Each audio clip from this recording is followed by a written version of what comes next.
আসসালামু আলাইকুম। Hi friends, কেমন আছেন? আজকে আমরা ক্যারিয়ার বিষয়ে আলোচনা করব। যারা ফার্মেসি দিতে চান বা ফার্মেসি ব্যবসা করতে চান বা ওষুধের দোকান দিতে চান, আজকের আমার ভিডিওটি তাদের খুব কাজে লাগবে। ফ্রেন্ডস, অনেকেই মেসেজ করেন যে আমি একটি ফার্মেসির দোকান দিতে চাই, ওষুধের দোকান দিতে চাই বা ওষুধ ব্যবসা করতে চাই, কিভাবে করতে পারি? তাদের জন্য মাথায় রাখতে হবে, আপনি যদি নিজে ফার্মেসি পরিচালনা করেন, নিজে দোকানে থাকেন, তাহলে অবশ্যই আপনার এই যোগ্যতা থাকতে হবে যে আপনি ওষুধ বিক্রি করতে পারবেন কিনা, মানে ওষুধ বিক্রি করার মতো আপনার যোগ্যতা লাগবে। ওষুধ বিক্রি করার যোগ্যতা অর্জন করতে হলে কি করতে হবে? সর্বনিম্ন আপনাকে ম্যাট্রিক পাস হতে হবে বা এসএসসি অথবা সমমানের পাস হতে হবে। ম্যাট্রিক পাস করার পরে বাংলাদেশ কেমিস্ট অ্যান্ড ড্রাগ সমিতির আন্ডারে একটি কোর্স পরিচালিত হয় 3 মাস মেয়াদী।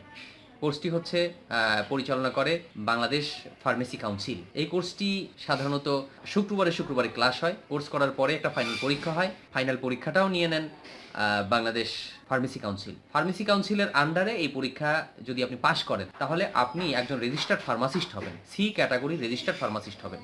তো আপনি ফার্মাসিস্ট হয়ে গেলেন, সি ক্যাটাগরির ফার্মাসিস্ট হয়ে গেলেন। এখন আপনার কাজ হচ্ছে কোন প্লেসে আপনি দোকান দেবেন। অবশ্যই প্লেসটা যেন একটা হসপিটালের পাশে হয়, লোক সমাগম আছে এরকম একটা স্থানে হয়। হ্যাঁ, অবশ্যই আপনার আশেপাশে যেন এমবিবিএস ডক্টররা চেম্বার করেন, এরকম একটা জায়গায় হয়। কারণ আপনি কিন্তু শুধুমাত্র ওষুধ বিক্রির যোগ্যতা অর্জন করছেন ফার্মাসিস্ট হওয়ার পরে, আপনি নিজে কিন্তু ডাক্তার হন নাই। তো আপনি যে ওষুধ বিক্রি করবেন, কার লেখা ওষুধ বিক্রি করবেন? রুগী আসলো চাইলে ওষুধ দিয়ে দেবেন তা না, কিন্তু এমবিবিএস ডক্টরের কাছ থেকে রুগী যে প্রেসক্রিপশন নিয়ে আপনার কাছে আসবে, আপনি প্রেসক্রিপশন পড়ে তারপর ওষুধ দেবেন। সো এমন একটা প্লেস আপনার নির্ধারণ করতে হবে। তো প্লেস আপনি পেয়ে গেলেন। প্লেস পাওয়ার পর ওই যে দোকানের মালিকের সাথে আপনার একটা চুক্তি করতে হবে, স্টাম্পে চুক্তি করতে হবে, ভাড়া নিচ্ছেন এই চুক্তি করতে হবে। এই চুক্তি করার পরে চুক্তির কাগজ দেখিয়ে আপনার একটা ট্রেড লাইসেন্স নিতে হবে। তাহলে আপনার কি হলো? চুক্তি হলো, ট্রেড লাইসেন্স হলো, আর আপনার নিজের তো একটা ফার্মাসি একটা রেজিস্ট্রেশন আছেই, রেজিস্ট্রেশন সনদ আছেই। এই তিনটার সাথে ব্যাংক স্টেটমেন্ট লাগবে, আর লাগবে আপনার যদি টিন সার্টিফিকেট থাকে, টিন সার্টিফিকেট লাগবে। এগুলো নিয়ে আপনি সরাসরি চলে যাবেন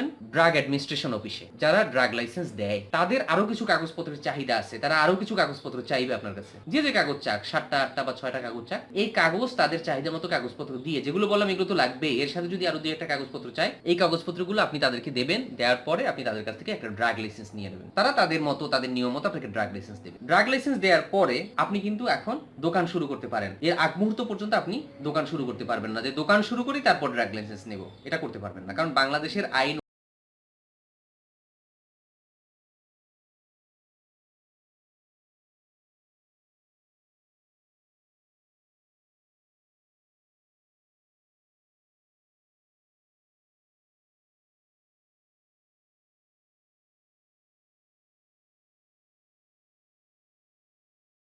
করবেন যে আশেপাশের যে ডক্টর আছে তারা বেশিরভাগ কোন কোন রুগী আসে এবং কোন কোন মেডিসিন বেশি লেখা হয়, আশেপাশের ফার্মেসিতে কোন কোন মেডিসিন বেশি রাখে। কিছু মেডিসিন আপনি টাকা দিয়ে সরাসরি কিনতে হবে, অল্প কিছু টাকা ইনভেস্ট করতে হবে। এখানে হয়তো বা 20,000-30,000 টাকার ওষুধ একবারে প্রথম উঠাতে হবে। তারপরে দেখবেন যে অন্যান্য কোম্পানির এমআররা আপনার কাছে আসবে।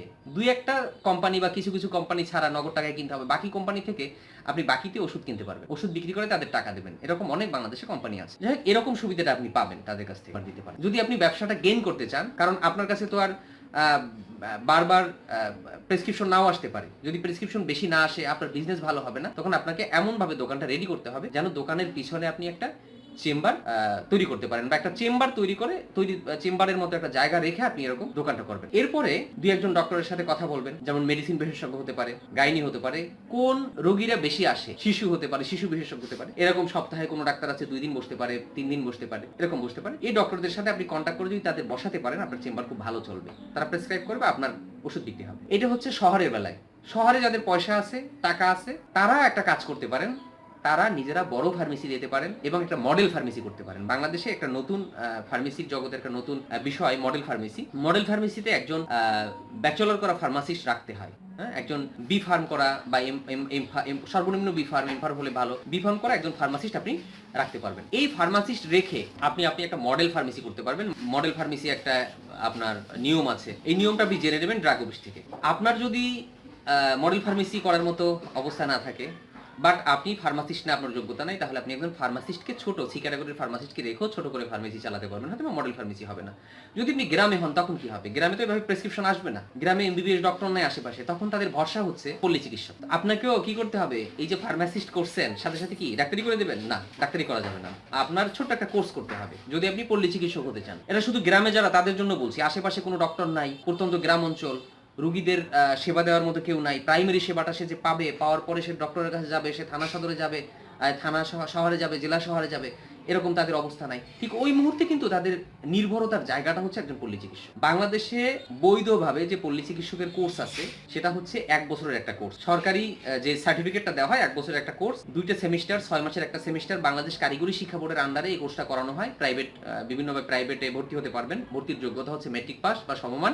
এর জন্য কোনো বয়স বাধা নাই, আপনি যে কোনো বয়সেই এটা করা যায়। এটা করার পরে এটা হচ্ছে কারিগরি শিক্ষা বোর্ডের আন্ডারে সার্টিফিকেট কোর্সটার নাম হচ্ছে, এটাকে প্যারামেডিক্স বলা হয়। এই প্যারামেডিক্স কোর্সটা করার পরে আপনি পল্লী চিকিৎসাটা করতে পারবেন। পল্লী চিকিৎসা হিসেবে নিজেকে পরিচয় দিতে পারবেন। কিন্তু ভুলও নামের সামনে ডাক্তার লেখা যাবে না, কারণ অ্যালোপ্যাথিক আইনে বিএমডিসি রেজিস্ট্রেশন ছাড়া কেউ ডাক্তার লিখতে পারে না। আর প্যারামেডিক যারা, এরা বিএমডিসি রেজিস্টার্ড ফিজিশিয়ান না। তবে হোমিও যারা আছে তারা আলাদা আইনে চলে, তারা বিএমডিসির আইনে চলে না। তারা তাদের আইন অনুযায়ী তারা ডাক্তার লিখতে পারবে। হোমিও যারা, তারা লিখতে পারবে। তো এখানে আমরা কি বুঝলাম, যে ডাক্তার লেখাটা যাবে না, নৈতিকতার জায়গায় সব নিজেকে ঠিক রাখতে হবে। তো আপনার কাছে যখন রুগী আসলো, আপনি দেখলেন নরমাল সমস্যা, আপনি চিকিৎসা দিয়ে দিলেন, জটিল হবে সাথে সাথে রেফার করে দেবেন। তখন আপনি আপনার দোকানের ফার্মেসিও চালাতে পারবেন, পল্লী চিকিৎসক হিসাবে সেবাও দিতে পারবেন।